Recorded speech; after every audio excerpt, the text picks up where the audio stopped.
अगर आपने किसी से सच्ची मोहब्बत की है ना, तो हमारा चैनल जरूर सब्सक्राइब कीजिएगा।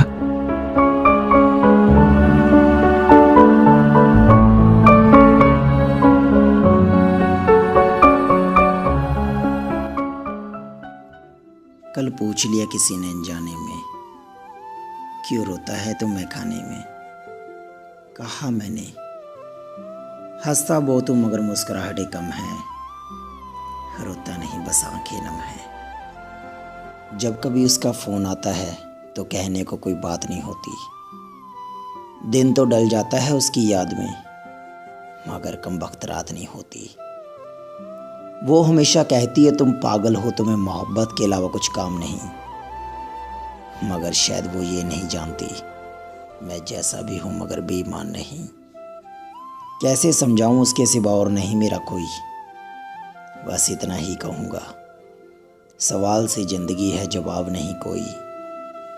दर्द बहुत है मगर इलाज नहीं कोई, दर्द बहुत है मगर इलाज नहीं कोई।